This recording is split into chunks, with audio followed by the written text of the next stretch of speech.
Hello! Je suis contente de vous retrouver pour un cinquième live. On n'arrête pas là, on est lancé, là c'est la journée. Ah, il y a Anne-Claire qui va me rejoindre.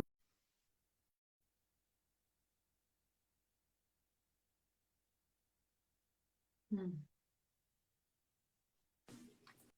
Coucou, Coucou, ça va?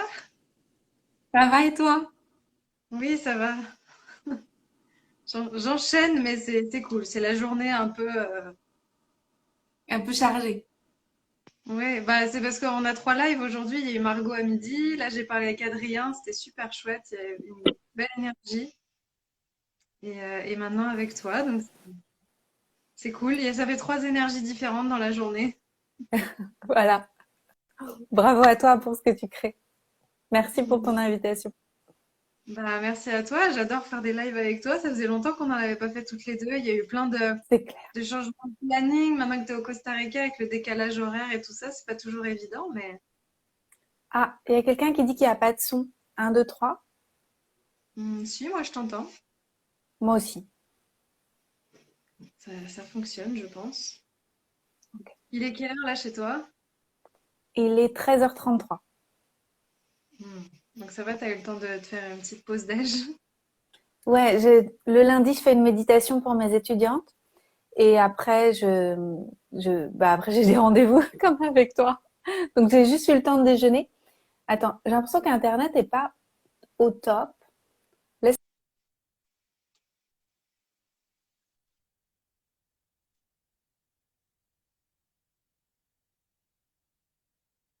Un petit changement.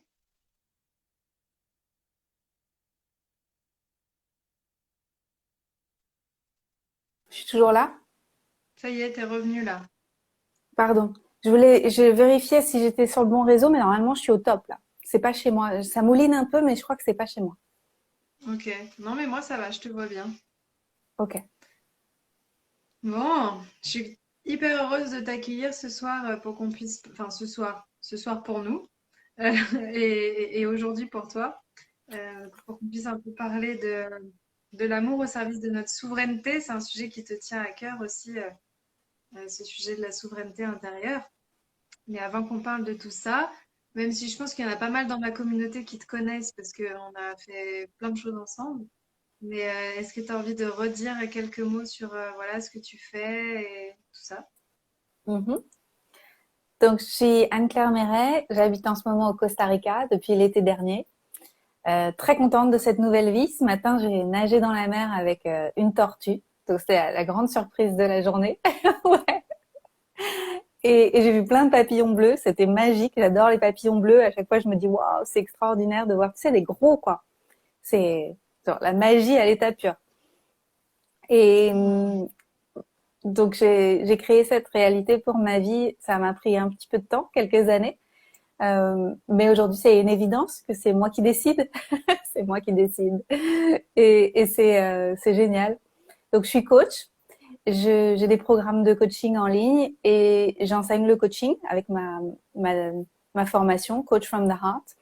Et j'aide principalement les entrepreneurs du bien-être et de la santé naturelle à occuper leur place parce que avant j'étais naturopathe et c'est vraiment ma communauté de cœur d'aider les gens qui qui pratiquent de la médecine holistique et qui aident les autres à s'empuissancer au quotidien, à occuper leur place et à pas se cacher de qui ils sont parce que je pense qu'on est en train de changer le monde. Voilà. Hmm. Un bon résumé. Et c'est au final cet élan justement d'incarner ta souveraineté au quotidien qui t'a mené là où tu es aujourd'hui et qui a fait que tu t'es créé cette vie à l'image de tes rêves dans un sens. C'est ça. Step by step. Mm.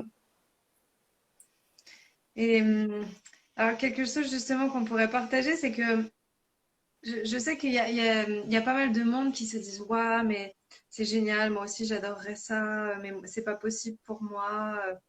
Euh, voilà, c'est pas tout le monde qui peut y arriver. Qu'est-ce que tu auras envie de leur partager à ces personnes-là? Euh, je vais partager le premier module de mon dernier programme. J'ai un programme là qui vient de sortir qui s'appelle Je m'autorise. Et alors, c'est assez ouf. Il y a 455 personnes qui nous ont rejoints en 10 jours. Donc, il y a du monde qui s'autorise. Et en fait, le module 1, c'est tu écris tes limitations. C'est-à-dire, moi, je peux pas parce que. Genre, Anne-Claire, elle vit au Costa Rica, mais moi, je peux pas parce que. Et en fait, t'écris toutes les raisons pour lesquelles toi, tu peux pas. Et certaines sont tout à fait valides. Hein. Je veux dire, la plupart de nos raisons sont valides. Mais après, on va les brûler. Et en fait, on les brûle et après, on repart de l'alignement personnel, en fait. On va aller chercher ce qu'il y avait dans un autre espace, ce qui est en train de vivre, en fait, la vibration, l'essence de qui on est, au-delà des histoires qu'on se raconte à propos de soi, avec ce sentiment d'identité qu'on a développé depuis des années et avec ces obligations qu'on s'est mis sur le dos. Hmm. Donc c'est vraiment une histoire de croyance et au final, c'est important aussi de rappeler d'où tu viens, c'est-à-dire que toi aussi, t'es pas arrivé dans un espace où c'était facile pour toi. Tu as commencé avec aussi ton lot de galères, tu as commencé avec la naturopathie et il y a eu tout un chemin. Donc tout ça, ça s'est aussi pas fait en 2 jours dans un sens, mais ça t'a aussi montré que c'était possible. Ouais. J'ai de la gratitude du fait que ce soit arrivé vraiment étape par étape parce que ça m'a permis de comprendre qui je suis profondément et de tirer mes ressources parce qu'en fait, si ça m'avait été donné, tu vois, sur un plateau, j'aurais pas remarqué que j'avais des ressources à l'intérieur de moi. Et même si ça a été frustrant, il a fallu ça. Hmm. C'est ça qui te permet d'ailleurs aujourd'hui de d'intégrer aussi toutes les challenges et les expériences. Je crois on avait déjà un peu échangé aussi là-dessus. On disait que si là, on nous avait donné la vie qu'on vit aujourd'hui, il y a 5 ans, on n'aurait pas été capable de gérer. Non. Non, il y a une Il faut peut-être sagesse là-dedans. démarrer quelque part. Et alors, qu'est-ce que ça veut dire pour toi la souveraineté, justement? Ah, la souveraineté, c'est écouter son autorité intérieure et puis l'honorer. Voilà, tout simplement. Et ça passe par quoi alors? Ça passe par écouter ses besoins, ses vrais besoins, au-delà des choses un peu superficielles dont on croit qu'on a besoin et dont on croit qu'on a envie. Et puis après, aller chercher ce qui est vraiment important pour nous. Et puis faire des choix. Et faire des choix, ça veut dire non à ça. Ça veut dire non à certaines choses et oser se dire oui. Et ça, c'est pas évident parce qu'on a été bien conditionnés enfin, pour moi, en tout cas, ce qui s'est passé, c'est que j'ai eu beaucoup l'impression d'être la méchante ou d'être égoïste ou de faire des choix qui déplaisaient aux autres et donc du coup de plus appartenir au groupe. Mais en fait, c'est les vrais choix dont j'avais vraiment besoin. Et à chaque fois, ça a été des choses à surmonter, de se rendre compte que bah ouais, il y avait une étape de plus à franchir et il y en a encore. Hein, je trouve que c'est jamais fini. Et c'est ça. Hmm. Est-ce que c'est ça aussi qui t'a aidé à te tenir droite et à avancer dans la direction que tu voulais avec toute cette crise qu'on a traversée? Je sais que toi, ça t'a beaucoup impacté au début et ça a été vraiment difficile d'accueillir tout ce qu'on a vécu. Tu as été une vraie porte-parole pour la liberté et pour l'autonomie. Et c'est peut-être ça aussi qui a été moteur pour toi pour avancer aussi dans cette direction. Ouais, ces 2 dernières années m'ont fait beaucoup grandir parce que en fait j'ai vu que les gens ne parlaient pas au début malgré les incohérences et le manque de bon sens. Et donc moi j'ai commencé à en parler. Mais il y a tellement de gens qui ont envie d'être gentils et qui ont peur de décevoir les autres en disant mais non, mais il faut faire attention, fais attention à ta grand-mère, fais attention à tout ça, tu vas les rendre malades. Et moi quand j'ai vu en fait que la responsabilité fonctionnait à l'envers et qu'on ne parlait pas d'une vraie responsabilité qui était empreinte de bon sens, j'ai commencé à parler. Et tout le monde n'était pas d'accord avec ce que je disais. Et je me rappelle même au début de nos conversations qu'on avait toutes les deux, tu n'étais pas tout à fait d'accord avec moi non plus. Et en fait, j'ai tenu bon et j'ai senti qu'il y avait quelque chose qui, tu sais, qui sentait pas bon, quoi. J'ai dit non, c'est pas OK du tout ce qui est en train de se passer. Et j'ai continué là. En fait, j'ai mis du temps à me rendre compte que il fallait pas que j'attende la validation de ce que je pense de la part des autres parce que les autres sentaient pas que ça sentait le roussi. Et donc j'ai mis du temps à admettre que c'était à moi de me valider pour pouvoir admettre que je devais, j'allais dire, sauver ma peau, créer ma plus belle vie malgré la crise, etc. et sans temps à perdre en fait, sans temps à perdre. Voilà. Est-ce que c'est peut-être aussi dans cet espace que tu as contacté l'amour de toi pour vraiment t'écouter justement par rapport à ce dont tu avais besoin et c'était toute la difficulté de...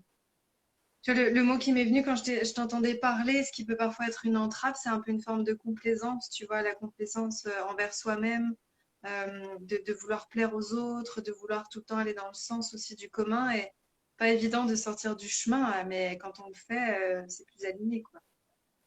Ouais. Pour moi, c'était enfin, je pense que je serais morte, quoi, si je m'étais écrasée.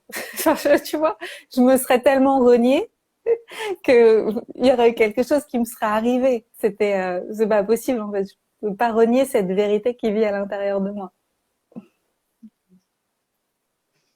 Et alors justement, comment est-ce que tu fais, comment ça se passe la souveraineté au quotidien dans la vie d'Anne-Claire Méret? Est-ce que, il y a quelque chose qui a changé maintenant dans ta façon de vivre? Bah, je dis plus souvent non et avec moins de culpabilité. Donc ça, c'est cool. Ouais. Et je pense que je m'autorise ici et maintenant à vivre des choses que je pensais qui serait possible dans 10 ans ou dans 20 ans, en fait. Comme si j'avais avant une vision du futur en me disant, bah, un jour, il se passera ça peut-être dans ma vie. Et en fait, j'ai comme raccourci le temps en me disant, bah, en fait, ta vie, c'est ici et maintenant. Et donne-toi le meilleur et autorise-toi le meilleur. Et de quoi tu as besoin là maintenant? Bah, viens, on va le faire. Et je me prends par la main et puis on y va. Hmm. Et c'est aussi ça qui t'a peut-être, je ne sais pas s'il y a un lien, permis de manifester aussi une belle relation quand même. Oui, alors bah, ça, j'avais déjà commencé avant. Parce que travailler sur le relationnel, je l'ai fait il y a 4 ou 5 ans. Je me souviens, on était toutes les deux à Copenhague et on parlait de nos histoires d'amour et de ce qu'on vivait et tout ça. Et j'avais la sensation qu'il y avait d'autres choses que j'avais pas explorées, qui étaient en fait, j'étais vraiment dans l'exploration de ma vérité et de ce qui était juste pour moi en termes de réalité amoureuse. Et j'étais en train de tâtonner. Et après, je sais pas si tu te rappelles, donc j'avais rencontré Vaibhav en Inde et on avait eu beaucoup de conversations à propos de cette relation qui a été très tumultueuse pour moi, une relation extraordinaire avec un homme éveillé, mais en fait vachement manipulateur, et donc pas si éveillé que ça. Et après, j'ai eu un crash après cette relation où émotionnellement j'étais à ramasser à la petite cuillère, hein, j'étais pas bien du tout. Et là, j'ai été à la recherche des cercles de pardon et ça m'a vachement aidée. Et à la suite de ça, j'ai décidé d'écrire un livre sur l'amour et de partir en recherche comme une enquêtrice. Et donc c'est là que j'ai commencé à lire beaucoup plus de livres, à suivre des programmes. Je bouffais tu vois, la sagesse à propos de l'amour pour pouvoir en apprendre plus, pour pouvoir en savoir plus. Et je pense qu'il y a beaucoup de gens qui croient que l'amour, ça devrait être inné, tu vois, Hmm. genre croiser le grand amour, ça devrait être le fruit du hasard. Et avoir une relation qui fonctionne, ça devrait être naturel parce que c'est la bonne personne et donc elle devrait nous comprendre. Et en fait, ça, c'est juste Hollywood et Disney et tous ces trucs-là qui nous ont raconté des conneries parce qu'en fait, le relationnel, comme plein de choses dans la vie, ça s'apprend, ça se travaille. C'est quelque chose dont on peut se saisir et décider que, bah ouais, en fait, on va laisser dans le passé nos expériences désagréables et on va être créateur, créatrice d'expériences qui sont beaucoup plus harmonieuses et beaucoup plus agréables parce qu'on apprend à propos du relationnel. Et donc, c'est ce qui s'est passé. Je suis devenue meilleure en amour parce que j'ai appris comment je pouvais me comporter. Mais je pense que c'était aussi naturel parce que tu me connais un peu, mais dans mon chemin, j'ai, j'ai fait beaucoup d'années de thérapie pour guérir mes blessures, en fait. Et même si c'est le travail d'une vie, il y a quand même un moment où on se sent mieux. Et Hmm. je pense que ce moment où j'ai enquêté sur l'amour, c'est un moment où, voilà, la thérapie, c'était fini. Je venais de découvrir le coaching. Je commençais à être coach. Donc, c'était un shift aussi où je me sentais capable de me saisir de ma nouvelle réalité. Et tu m'aurais dit ça avant, le Calimero que j'étais aurait pas entendu parce que j'étais encore trop blessée. Et il fallait encore des années de réparation et d'apaisement avant que je puisse basculer plutôt du côté coaching. Oui, tu peux le faire. Tu es capable. Et c'est ça aussi qui t'a finalement permis de manifester aussi. Alors, au début, il y en a eu plusieurs, mais maintenant, il y en a un, si je dis pas de bêtises, En partenaire. ce moment, il y en a. Voilà, c'est parfait. Mais qui te permet aussi d'exprimer cette souveraineté aussi dans ta relation, dans ta vie.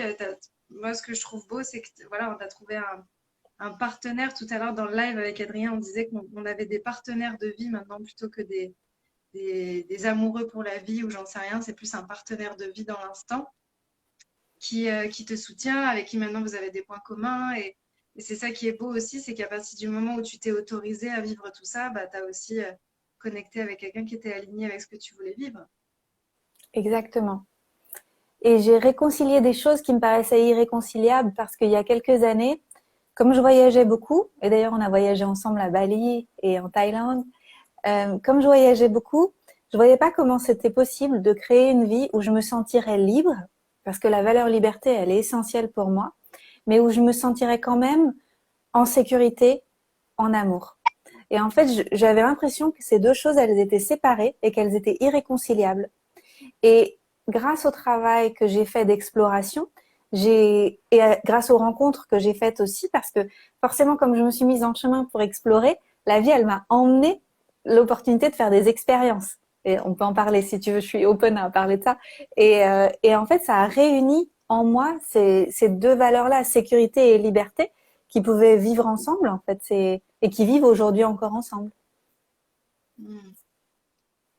Et du coup, toi, c'est vrai que tu as cette vision de la relation qui est très fluide et très. Alors, je sais pas si c'est le mot léger, mais dans le sens où tu vis ce qui est présent maintenant et tu ne cloisonnes pas les choses dans des cadres.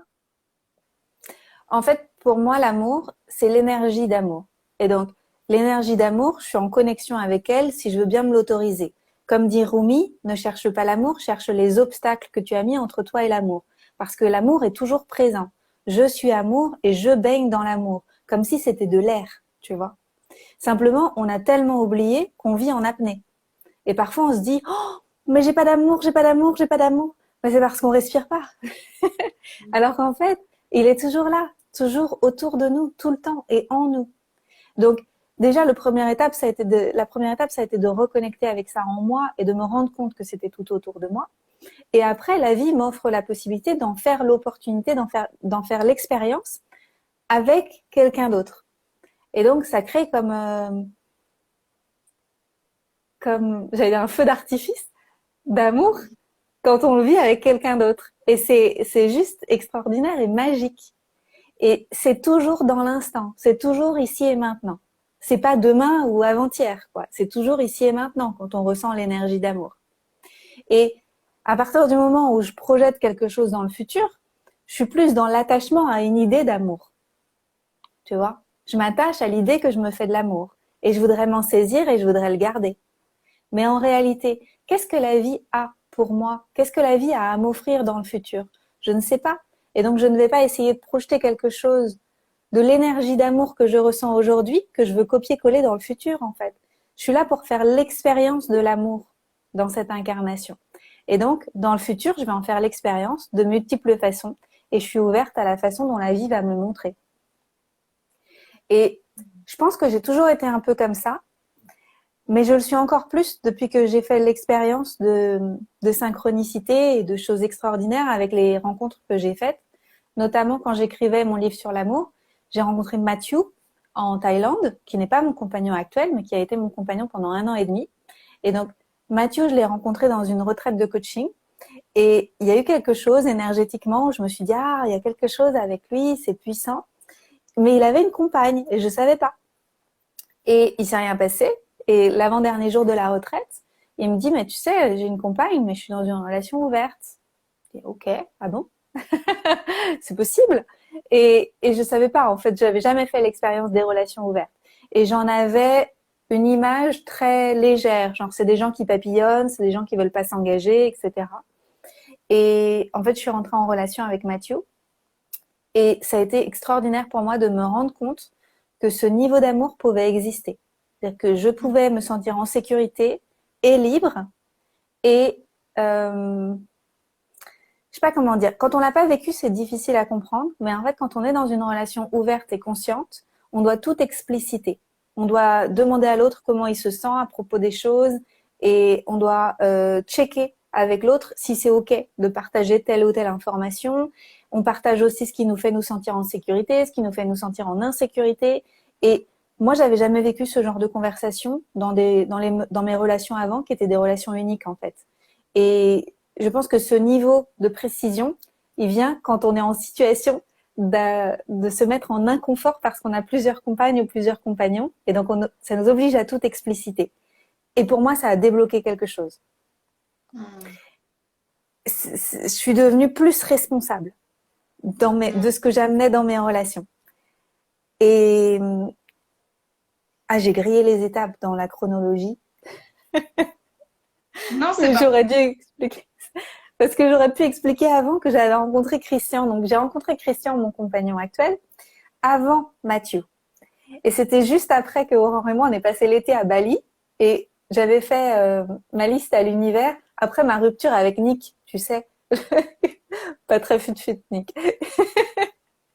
Après ma rupture avec Nick, j'avais fait ma liste à l'univers en disant ça y est, je suis prête là, ça y est, j'ai digéré cette dernière relation là et j'appelle mon prince, j'appelle mon roi. Et donc j'ai fait ma liste avec 75 points sur la liste et Christian est arrivé. Et je me suis dit c'est lui, c'était une évidence. Et donc on se rencontre dans une ecstatic dance à Bali et donc moi je me dis ça y est, je l'ai manifesté, c'est lui.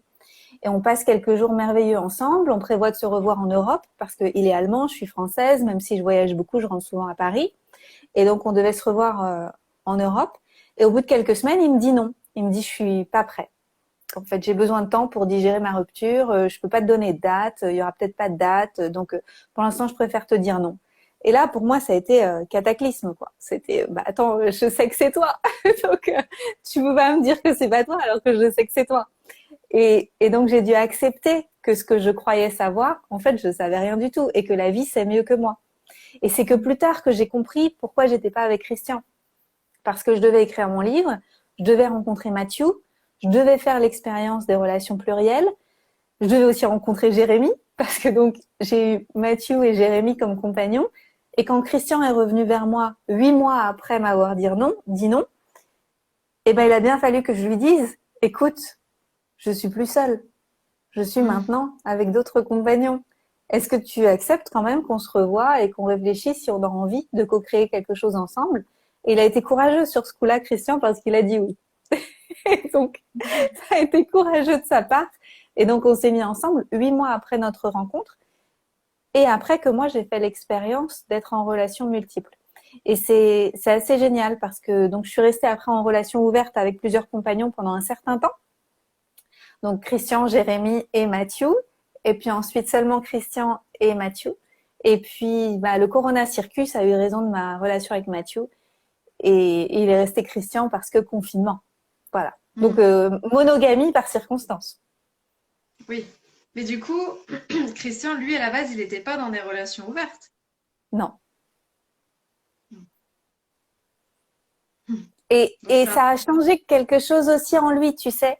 Parce que aujourd'hui, par exemple, quand on regarde des films ou des séries, alors dans les films et dans les séries, il y a quand même ce narratif unique de si tu es en couple avec quelqu'un, tu peux pas envisager de vivre autre chose, quoi. C'est mal vu, c'est pas ok, c'est de la trahison tout de suite, etc. Et souvent quand on regarde des films et des séries, il me dit mais il sait pas qu'il peut ou elle sait pas qu'elle peut et que c'est possible de créer ça pour sa vie. Et à chaque fois qu'il fait ce genre de remarques, je le regarde et je me dis mais qu'est-ce que je l'aime parce que il sait que c'est possible maintenant du fait qu'on l'ait vécu ensemble et que ça diminue pas l'amour qu'on a ensemble ni le niveau de sécurité qu'on a ensemble. Et c'est juste extraordinaire. donc, le cadre que vous avez posé, c'est que si jamais vous avez un coup de cœur pour quelqu'un d'autre, vous pouvez l'expérimenter, mais en étant dans l'authenticité et en exprimant à l'autre ce qui se passe. Oui, en fait, en fait, on va demander la permission d'en parler, tu vois, on va pas jeter ce qui vient de nous arriver sur l'autre et on va créer une conversation pour pouvoir expliciter ce qui est en train de se passer et pour voir si ce serait OK de vivre autre chose, en fait. Hmm. Et pour le moment, ça vous est pas arrivé. Bon, en même temps, vous avez été resté confiné dans un appartement à Berlin pendant 2 ans. Bah, ça nous est pas arrivé. On est parti sur ces bases-là, en fait, quelque part. C'est comme ça qu'on a commencé notre relation. Donc, pendant plus d'un an, 1 an et demi, on a été en couple ouvert. Et puis, depuis 1 an et demi, on est en couple, Corona circusé. Tu vois? Par les circonstances, les choses ont changé. Mais voilà, j'imagine que ça évoluera aussi dans le futur. Et c'est pas à nous de le contrôler. Il se passera ce qui se passera, en fait. Hmm. C'est la vie. Dans un sens, parce que c'est vrai que on a ce truc, nous les humains, de vouloir mettre des étiquettes, mais en fait, dans un sens, tu es juste en train de vivre un partenariat avec quelqu'un qui a été choisi. Et si jamais il se passe quelque chose, vous avez juste choisi aussi d'être dans la communication et l'authenticité de ce qui se passe pour vous, en fait. Exactement. Après, ça ne veut pas dire que vous allez forcément vivre une autre relation, ça veut juste dire que vous ouvrez un espace et vous verrez bien ce qui doit ensuite arriver, quoi. C'est ça. Peut-être que ça arrivera plus qu'on soit en relation ouverte. Ben, en fait, elle est déjà ouverte. C'est juste qu'on ne fait pas actuellement l'expérience d'être avec quelqu'un d'autre. Oui, c'est ça. Peut-être que c'est ça aussi dans un sens qui nourrit. Enfin, tu vois, on en avait un petit peu parlé, mais quand tu es dans une relation comme ça où c'est pas tout verrouillé, avec un contrat un peu de base que tu as signé, etc., il y a comme aussi cette énergie où tous les jours tu choisis l'autre et puis tous les jours tu nourris la relation. C'est pas comme un truc acquis parce que c'est un peu le penchant au final de la relation bien fermée, sécurisante, verrouillée, où on rencontre quelqu'un et vite vite on veut habiter avec, puis après vite vite il faut qu'on se marie. Il y a un peu ce besoin de verrouiller en fait le truc, alors que au final c'est juste ouais, de choisir tous les jours bah, qu'on a envie de passer la journée avec l'autre, quoi. Exactement. Et même quand on vit ensemble, et même quand on fait des plans pour le futur ensemble, moi je le vois, on est dans une forme de gratitude plusieurs fois par semaine où on se dit, mais merci d'être là aujourd'hui, merci pour cette journée ensemble, merci de m'avoir choisi, merci de m'avoir encore choisi aujourd'hui, tu vois. Et c'est juste cette magie, c'est nous qui la créons par notre façon de regarder notre relation en fait. C'est le choix d'avoir ce regard-là. Hmm. Et si on en revient à la souveraineté, c'est aussi de revenir au final à vos besoins mutuels et d'avoir la capacité aussi de les exprimer en confiance dans la relation parce que souvent ce qui est difficile, moi je l'ai expérimenté dans ma relation et puis on le voit beaucoup autour, c'est de s'autoriser, tu vois, on en revient, c'est un peu ton thème du moment, mais de s'autoriser à se dire, ben, en fait, là je suis en train de traverser un truc, je suis en train de traverser une insécurité ou j'ai une envie de faire je sais pas quoi. Et en fait, ce qui bloque, ce qui fige aussi l'énergie dans la relation, c'est qu'on va pas s'autoriser à l'exprimer, alors qu'en fait, parfois, il y a juste besoin de le dire et puis ça libère un truc et puis c'est fini, quoi. Exactement. C'est ça. Et ça évite de prendre les choses personnellement et qu'après, il y a des choses qui grossissent, mais qui n'ont pas du tout besoin de grossir, en fait. Et c'est le plus difficile de pas prendre les choses personnellement, je trouve, hein. Quand t'as pas Je sais pas. l'habitude. Ouais, quand t'as pas l'habitude. Moi, je pense que depuis les accords Toltec, c'est bon, quoi. J'ai compris. J'ai compris que je débat dans la tête des gens, que je pourrais jamais savoir ce qu'ils pensent vraiment, que je pourrais jamais vraiment savoir ce qui se passe en eux et que quelque part, ça me regarde pas, sauf s'ils ont envie de le partager avec moi et que je devrais pas prendre personnellement leur réaction parce qu'en fait, je peux pas prendre la mesure de tout ce qui se passe à l'intérieur d'eux. Donc ça, Mm. et même dans mon couple, et même si j'ai l'impression de bien connaître mon compagnon, en fait, je connais qu'une toute petite partie de lui, toute petite partie de son univers. Mm. Et après, aussi dans le sens de ne pas prendre personnellement, ce qui n'est pas évident, c'est justement quand l'autre nous exprime un besoin ou une limite, de pas tout de suite le ramener à nous. Tu vois, moi, je sais que enfin, je prends beaucoup cet exemple hein, pendant la semaine de l'amour, parce que c'est un thème qui est récent. Je ne sais plus si toi, je te l'avais dit, mais Clément, il a Mars en Verseau. Il a été pendant des années célibataire Et il m'a exprimé, voilà, ces dernières semaines quand on a vécu ensemble, que c'était challenge et qu'il y a des soirs, il avait besoin de dormir tout seul. Alors toi, je sais que ça va te parler parce qu'à la base, t'arrivais pas à dormir avec quelqu'un. Moi, je suis pro. Si tu veux dormir tout seul, tu dors tout seul. Si tu veux dormir avec quelqu'un, tu dors avec quelqu'un. C'est la liberté.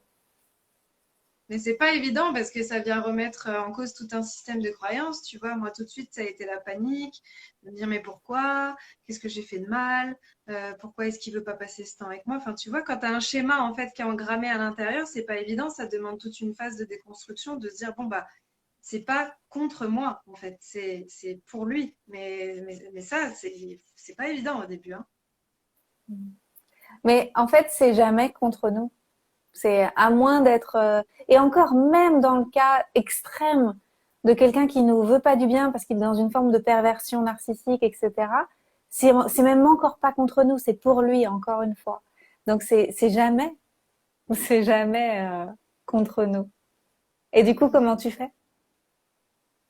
Bah, du coup, alors, ça a été progressif en fait. C'est ça qui est intéressant et beau à voir dans un sens. C'est ce que la toute première fois, ça a été hyper inconfortable. Je l'ai un peu accepté à contre-cœur. Donc, ça a été très difficile. J'ai passé la nuit à avoir des crises d'angoisse, à faire des cauchemars. Enfin, vraiment, ça m'a fait remonter plein de trucs. Et puis, la deuxième fois, ça a été moins difficile. Et j'étais OK. Mais je sentais que c'était pas encore acquis, tu vois, que il y avait encore des phases de négociation et en fait, ça a tellement créé une pression à l'intérieur de lui on est arrivé à un point de rupture en fait où il a explosé pour quelque chose d'assez simple. Et il a fallu que je me pose et que je fasse le constat de me dire, bon, en fait, tu l'aimes vraiment, euh, on se nourrit, on se soutient l'un l'autre. Maintenant, si le truc qu'il faut que tu travailles et que tu acceptes, c'est quand il a besoin, il dorme dans sa chambre, est-ce qu'il y a un moment donné, tu peux pas juste accepter ça à l'intérieur de toi sans que ça remette en branle toute ta sécurité intérieure? Et je pense que tu vois, je suis arrivée à un point où il fallait que j'accepte et j'ai dit OK. Et en fait, ça a comme libéré une énergie, et ça a remis de la créativité. Et d'ailleurs, tu vois, ce soir, il va dormir tranquille parce que demain, il a son cours de yoga à 7 heures et qu'il va se lever à 6h15 du matin et que c'est plus confortable. Et je me dis, bah, en fait, c'est pas contre moi, c'est juste que voilà, mais c'est progressif et c'est pas toujours évident quand même parce que moi j'ai grandi avec un schéma classique. Donc Ouais, ça demande des constructions. ouais. Mais c'est bien que tu en fasses l'expérience et tu te rendes compte que tu es quand même en sécurité. En fait, c'est en faisant l'expérience qu'on se rend compte qu'on est en sécurité. Mm. Et moi, il y a un truc qui nous a bien aidé avec Christian au début, parce que c'était aussi insécurisant. J'étais souvent en voyage, j'étais avec différents compagnons, c'était insécurisant parfois pour lui. J'ai senti que pour moi, je me disais, bah, en fait, il va me quitter parce que je suis avec d'autres personnes, etc. Et en fait, on a mis en place quelque chose de beau. Et au lieu de se dire quand on est en insécurité et de se sauter dessus, genre, ah, tu m'as mis en insécurité, en fait, qu'on allait faire le contraire et qu'on allait mettre de la lumière sur les choses qui nous font nous sentir en sécurité. Mm. Et ça veut dire que à chaque fois qu'il me disait un truc qui me faisait me sentir en sécurité, ou qu'il avait un geste, ou qui faisait un choix qui me faisait sentir en sécurité, alors je l'explicitais. Et je disais, ça là, ce que tu viens de faire, ça me fait vachement me sentir en sécurité. Et on l'a gardé, tu vois, ça fait 3 ans, et encore maintenant, je lui dis, ah bah tiens, ce mot-là que tu viens de dire, ça me fait me sentir en sécurité. Et ça permet à l'autre de réaliser que la sécurité, ça se construit à deux. Et Mm. au lieu de considérer que c'est implicite et que c'est quelque chose qui est acquis et d'aller pointer du doigt les trucs insécurisants, ben en fait, on fait le contraire. Et dans l'autre sens, ça marche mieux. Ah, bah merci, je pense que on va peut-être mettre ça en place, ça me parle bien et ouais, je sens que ça peut être chouette. Parce qu'effectivement, Mm. c'est vrai que tant qu'on n'a pas fait le chemin inverse, on a toujours tendance à voir ce qui fonctionne pas. Et on a déjà eu cette discussion avec mon chéri parce qu'on a un peu le même mode de fonctionnement. Moi, voir justement les espaces qui m'insécurisent et puis lui, voir les espaces où il se sent pas libre. Et puis du coup, tu mets la lumière que sur ce qui a tendance à être une contraction, alors qu'au final, voilà, mettre de la lumière aussi sur tout ce qui est beau à côté, ça soutient beaucoup. On Mm. s'est mis, on se fait des petites listes de gratitude régulièrement. On se remercie aussi pour les belles choses qu'on a dans notre relation, mais c'est vrai que c'est de mettre l'accent sur ça. Par exemple, moi, peut-être que je mette de la lumière sur ce qui me sécurise et que lui mette de la lumière sur ce qui le rend libre, vu que c'est des valeurs qui sont Exactement. importantes pour nous, ça peut être intéressant peut-être. C'est ça.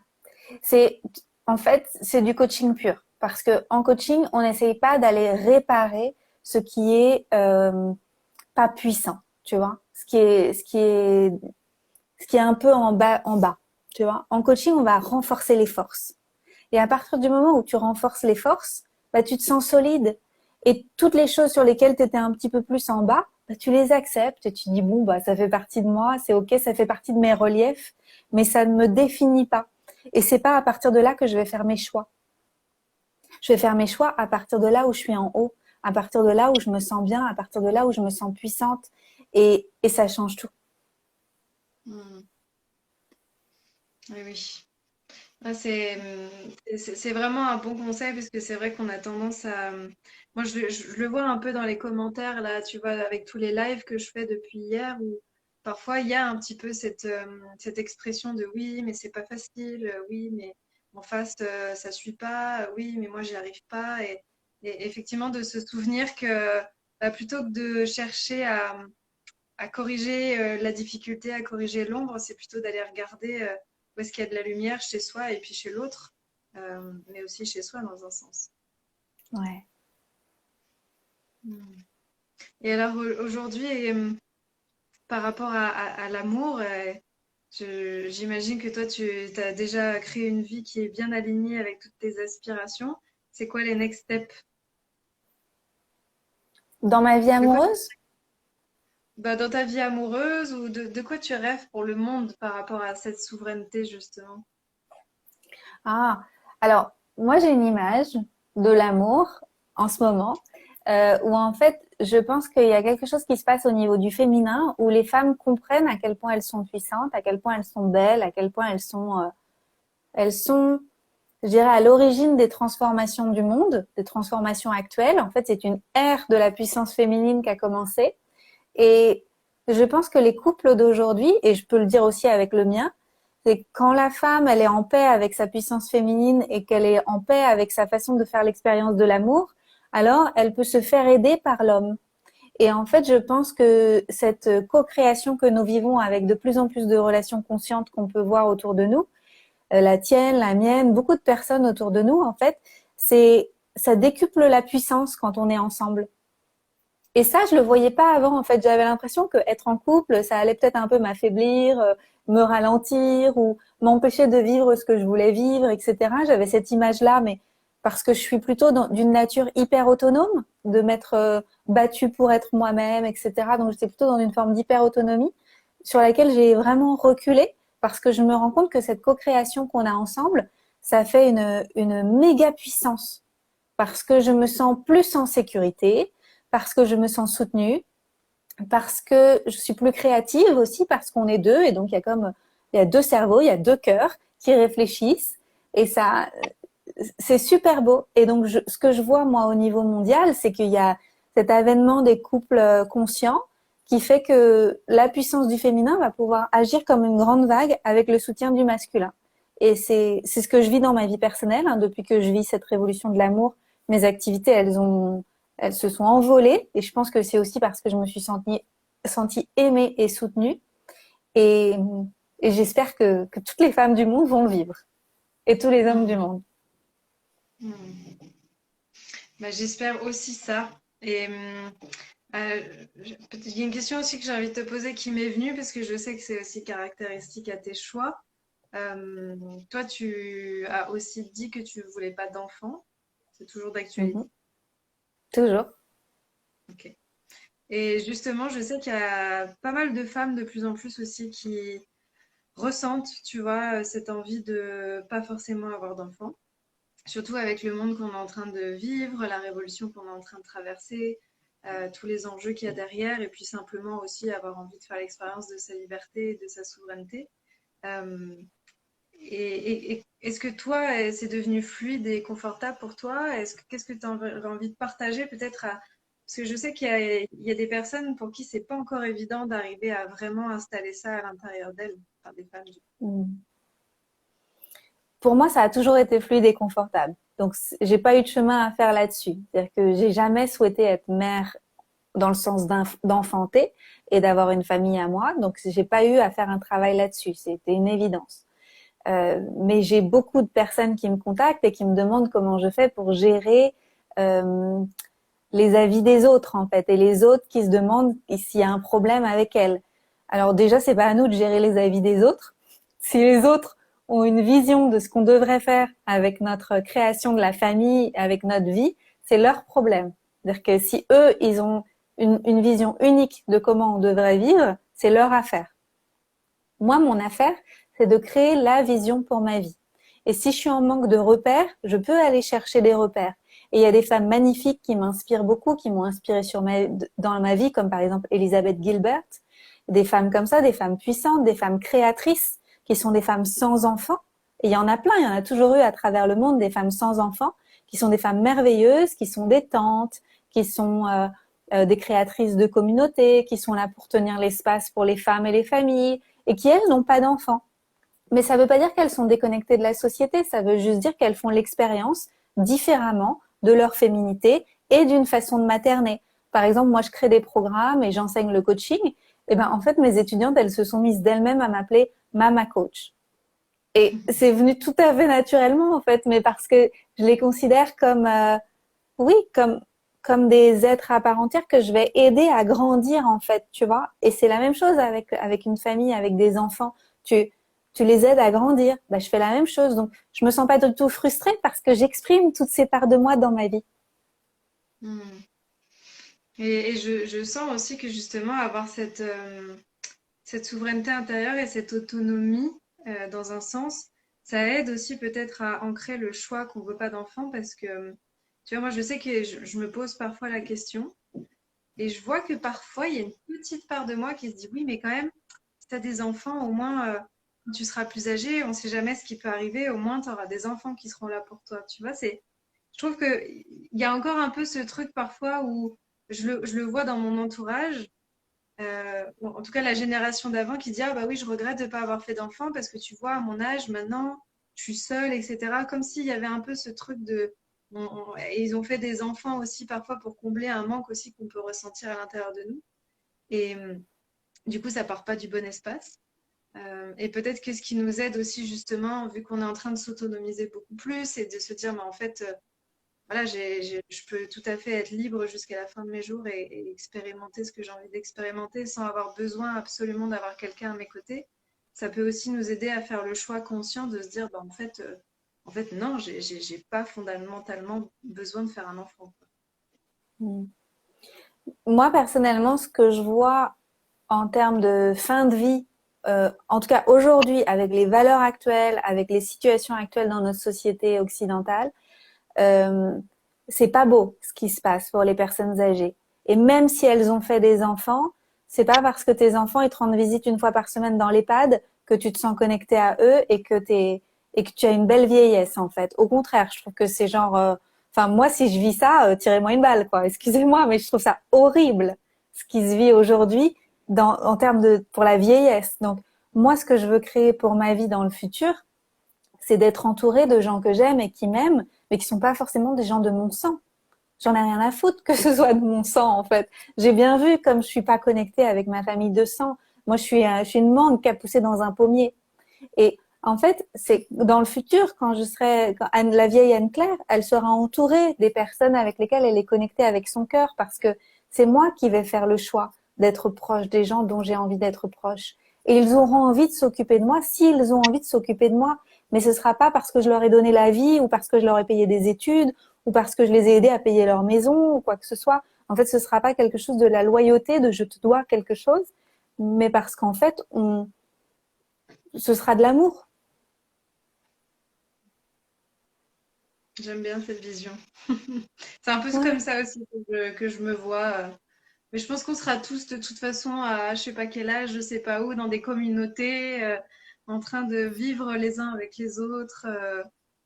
Je sais pas dans quel pays ce sera, mais je pense qu'en tout cas, il y a une grande partie de nous qui tend vers ça. En tout cas, nous, on est énormément à avoir envie de se trouver des terrains, à mettre tous nos maisons dessus et à évoluer les uns avec les autres et à se soutenir. Et effectivement, comme tu dis, il y en aura peut-être qui auront des enfants, ce sera les enfants qui seront aussi avec tout le monde. Et c'est un peu comme on voit dans le film. Tu l'as vu, le film La Belle Verte? Oui, Il est vraiment chouette ce film où tu vois, bah voilà, tout le monde est avec tout le monde et il y a une conscience collective qui s'éveille. C'est, c'est chouette. En fait, on sort vraiment de l'appartenance dans tous les sens du terme, que ce soit le couple, mais que ce soit aussi la famille. On est en train de quitter cet espace de tu m'appartiens pour aller dans un espace de bah, personne n'appartient à personne et chacun est libre d'aller là où ça fait sens pour lui, quoi. ouais, exactement. Mm. Ouais, ça fait du bien de se dire qu'on va dans cette direction, en tout cas. Ouais. Et, bah, on a déjà un peu parlé de toi, de la vision du couple que tu avais, mais voilà, si tu avais un souhait à faire aujourd'hui justement pour ce monde qu'on est en train de créer, alors je sais qu'il y a plein de souhaits et que ça peut être dans plein de domaines différents, mais qu'est-ce qui te tient le plus à cœur en ce moment? Qu'est-ce que tu aimerais vraiment voir fleurir là dans les prochains mois, les prochaines années? Mm. J'aimerais voir fleurir le fait que tout le monde dise sa vérité. Et je pense que si on revient avec le thème du couple, il y a plein de gens dans leur couple qui osent pas complètement exprimer qui ils sont parce qu'ils ont peur qu'on les aime pas en retour. Et en fait, vous pouvez pas recevoir le vrai amour si vous dites pas qui vous êtes. Et c'est dommage parce que le vrai amour, je pense qu'il est magnifique et il est tellement plus grandiose que ce dont on se contente parfois. Et je peux comprendre qu'on ait envie de se contenter de certaines choses parce que peut-être on a manqué d'amour par le passé ou parce qu'on a peur d'en manquer dans le futur, mais on mérite le meilleur. Tout le monde mérite le meilleur. Et il faut avoir envie d'abord de se le donner à soi-même et après de se dire, bah, je vais pas me contenter de ça. Je vais pas me contenter de quelqu'un qui m'aime à moitié ou que quand je m'habille comme ça ou que quand je dis ça ou que quand je fais ces choix-là. Et quelqu'un qui nous aime vraiment, quand on fait des choix qui sont alignés avec notre cœur, il va nous laisser les faire. Par exemple, moi, je veux vivre sous les tropiques et je veux vivre la vie que j'ai, ma vie d'entrepreneur où je voyage, où je marche pieds nus, etc. Et il y a plein de gens qui m'ont dit, mais qu'est-ce que tu aurais fait si Christian il n'avait pas voulu quitter Berlin? Parce qu'on était bloqué à Berlin pendant un certain temps et qu'il avait un travail en CDI là-bas. Et j'ai dit, bah, je serais partie. Et je serais partie et j'aurais continué à vivre ma vie. Et il y a plein de gens qui comprennent pas ça et qui me disent, mais alors tu l'aimais pas vraiment. Mais c'est pas ça, c'est que je m'aime plus. Mm. Je m'aime. Je m'aime assez pour me donner ce dont j'ai besoin. Et moi, j'aurais décrépit à Berlin. J'aurais décrépi. Et qui a envie d'aimer une vieille décrépie, quoi? Franchement. Et J'adore donc, parce que ce que tu viens de dire, ça me fait penser à Samantha. Tu l'as vu, le film Sex and the City? mais bien Tu sais, sûr, quand elle le quitte et qu'elle dit I love you, but I love me more. c'est ça. C'est exactement. Samantha Forever. Et en fait, ce genre d'énergie, vous voyez, le fait que je me choisisse, vous savez ce que ça fait? Eh ben, les hommes m'aiment. Si je peux vous donner un tips, les filles, parce que j'imagine qu'il y a un max de filles qui regardent ici aujourd'hui, de femmes, plus vous vous aimez et plus vous vous donnez le meilleur, plus vous vibrez quelque chose qui est aligné, qui est heureux, qui est plus léger, qui est plus passionné. Et en fait, les hommes vous aiment pour ça aussi, et vos autres qualités. Mais plus vous allez réussir à vous écouter et à vous donner ce dont vous allez avoir besoin, plus les hommes vont se sentir bien à côté de vous. Et sentir qu'il n'y a pas ce truc où vous attendez de leur part que quelque chose se passe, etc. Parce que vous êtes là pour vous, déjà. Et donc, c'est double bonus. Mm. Surtout qu'au final, si on fait des compromis qui sont aussi importants pour nous, ça finit par créer de la frustration. Et au final, c'est la frustration aussi qui éteint l'amour sur le Oui, long terme. Et on le voit dans beaucoup de relations parfois où on en finit par détester l'autre parce qu'on n'a pas réussi à faire un choix qui était bon pour nous. Donc ça nous met en colère. Et au final, cette colère qu'on ressent, c'est la colère qu'on a envers soi-même. exactement. Mm. Ouais. Bien dit. Soyons, euh, soyons authentiques et exprimons notre vérité. Et c'est rigolo parce que c'est quelque chose qui est pas mal revenu quand même aujourd'hui. Euh, Tu vois, là, on en a parlé avec Margot par rapport à l'expression de ses besoins. Avec Adrien aussi, c'était beaucoup la communication. Et je sens que cet espace de dialogue, de communication, d'expression de soi, exprimer sa vérité, c'est vraiment une clé aussi pour s'accompagner dans tout ce qu'on est en train d'incarner dans les prochaines années aussi. Mhm. Ouais, D'où l'importance de nos métiers. ouais. Ouais. Écoute, merci beaucoup pour ce magnifique échange qui est toujours très inspirant. Moi, ça me fait du bien voilà, de me connecter à tout ça. J'espère que je vais pouvoir venir Avec te toi. voir bientôt au Costa Rica. Ça Écoute, ça serait... va bien rouvrir à un moment, hein. Oui, Mais là, tu peux venir ici. Tu peux venir sans PCR, sans rien ici. Ils te violent pas le nez pour rentrer, tu vois, c'est cool. Après, le problème, c'est si tu veux rentrer dans la dictature française. ouais. Bon, bah, je verrai ce qui est possible de faire. Déjà, normalement, on va au Pérou en août, donc on verra comment ça va Cool. bouger. On sera très loin, mais moi, j'ai espoir que ça va bientôt se débloquer. En tout cas, astrologiquement, voilà, il va y avoir du mouvement encore jusqu'à 2025, jusqu'à ce que Pluton arrive en Verseau. On va encore avoir besoin de déconstruire et de purger et de purifier. Mais bon, on a déjà tenu pas mal. Je me dis que on devrait s'en sortir. On a fait la moitié du chemin, tu vois. Mais à mon avis, il va encore y avoir des trucs big parce qu'ils ont testé notre docilité.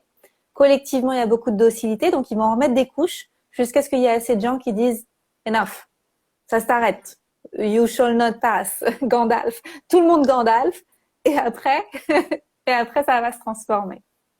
Bah, ça commence déjà un petit peu à bouger, mais je pense qu'effectivement, on a encore deux, trois initiations à vivre. En tout cas, bon, on a choisi de vivre ça, donc accueillons et voyons ce qui se passe, et puis on verra bien, en tout cas. Franchement, on est bien lotis, hein, parce que tu vis à la campagne, tu es amoureuse, je vis au paradis tropical, je suis amoureuse, la vie est belle. Je savoure tous les jours. Sachant que c'est aussi des choix qu'on a fait, parce que toi, ça t'a aussi beaucoup challengé de partir au Costa Rica, tu as dû traverser aussi beaucoup de peurs, ça n'a pas aussi été évident pour toi, et tu as quand même fait le choix d'y aller, quoi.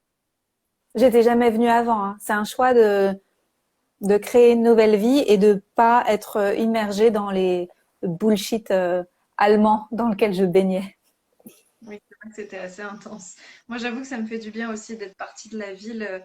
Ici, c'est à peine si on se souvient. Enfin, on le voit quand on va en ville parce que voilà, tu as le jeu des masques, etc.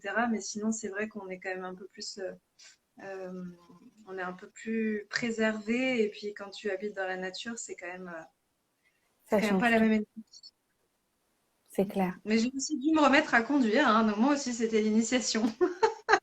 Eh, mais tu sais quoi, on va acheter une voiture, donc moi aussi je vais devoir m'y mettre. Eh, ça fait 17 ans que j'ai pas conduit. Tu vas voir, au début, ça fait un peu bizarre. Ils ont des boîtes automatiques aussi au Costa Rica, non? Ouais, mais Christian il veut une manuelle, donc ça va être de la négo là. Ah, bon. Écoute, nous, on a acheté une automatique à deux, mais au final, moi, je vais m'en acheter une à moi toute seule, et comme ça, lui, il va pouvoir prendre ce qu'il veut, et comme ça, tout le monde sera content. Ah, c'est une bonne solution. Ah, je sais pas si on a envie de deux voitures, on sort pas beaucoup. On va voir. Ça, si vous en avez pas trop besoin, c'est peut-être Non. moins pertinent, mais nous, on habite à 15 minutes du centre-ville, donc avec une seule voiture, c'est vraiment compliqué. Ouais. Bon, en tout cas, tu me raconteras quand tu te mettras à conduire, j'ai hâte de savoir. Je te raconterai. Je t'enverrai les photos des voitures, c'est comique. Chacune le challenge au final, c'est ça qui est rigolo et important aussi de poser, c'est que même si au final on avance et qu'on dépasse des challenges et qu'on se crée des vies qui sont euh, sur le papier extraordinaires, on a toujours des petits challenges à traverser pour justement arriver à ancrer aussi cette réalité dans le quotidien. Ouais. Bah sinon ce serait pas fun. Bah oui, on se finirait par s'ennuyer.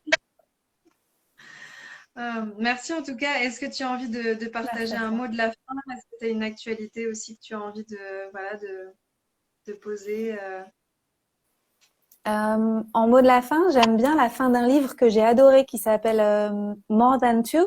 Pour les personnes qui sont intéressées par les relations plurielles, il y a un super livre qui s'appelle More Than Two, plus que deux. Je crois qu'il n'est pas en français, je crois qu'il existe qu'en anglais. Et à la fin, les derniers mots de l'auteur, c'est Love more, be awesome. Et j'ai trouvé que c'était juste parfait comme conclusion parce que juste aimez plus de toutes les façons possibles et soyez géniaux. Et cette vibration, elle se ressent partout sur la Terre. Et donc, love more, be awesome. Et, et voilà. Et sinon, d'un point de vue de mes actualités, j'ai plein de trucs qui arrivent. Là, je vais lancer un mastermind Lead from the Heart pour les leaders de cœur qui sont des entrepreneurs du bien-être, comme nous. Et aussi un programme avancé, un bootcamp avec du coaching de groupe et du coaching individuel pour les personnes qui sont déjà lancées, mais qui ont besoin de travailler sur leur alignement pour attirer à eux les bonnes personnes, sans effort. En fait, que ce soit que tout s'aligne, mais c'est pour les gens qui ont déjà des activités qui roulent, qui vont réussir à percevoir là où c'est désaligné grâce à mes questions et à mes exercices. Donc voilà, c'est ça que j'ai sur le feu en ce moment. super. Bon, bah, en tout cas, je te souhaite encore plein de belles expansions. Moi, je suis pas inquiète. Je sais Merci. que tu es sur ta voie. Je t'enverrai la formation Relations conscientes. Peut-être que ça t'intéressera. Je me suis pas mal inspirée du livre Conscious Loving euh, Merveilleux. voilà, et qui au final n'a jamais été traduit en français. Donc, j'ai vraiment eu envie de repartir de ça pour créer quelque chose d'enrichi et voilà, avec des outils, etc. Mais je, voilà, je suis sûre que ça va soutenir aussi pas mal de monde et on a besoin de toute façon, comme disait Aruna hier dans notre premier live, le monde, l'évolution sera relationnelle ou ne sera pas plutôt que spirituelle. Et on tend vraiment vers ça aussi, d'arriver à cultiver des relations saines pour se sentir aussi en joie dans notre quotidien. Donc, Ouais. c'est tout ce que je me souhaite en tout cas. Merveilleux. Merci à toi pour ces lives magnifiques et de répandre l'énergie d'amour. Merci à toi, Anne-Claire. Et puis, bah, on se retrouvera peut-être dans d'autres espaces. En tout cas, passe une belle après-midi. Profite bien des tropiques pour nous. Je suis trop jalouse de la tortue. Bon, nous, on a eu la neige aujourd'hui, hein. Voilà, c'est deux salles, deux ambiances. Mais c'est chouette aussi dans un sens. Oui, Bon, bah, écoute, je t'embrasse, je vous embrasse bien fort. belle Merci à soirée. tout le monde d'avoir été Gros là en bisous. direct. Et merci. Et on vous embrasse aussi à tous ceux qui regarderont le replay. À tout Bonne soirée. bientôt. Bye bye.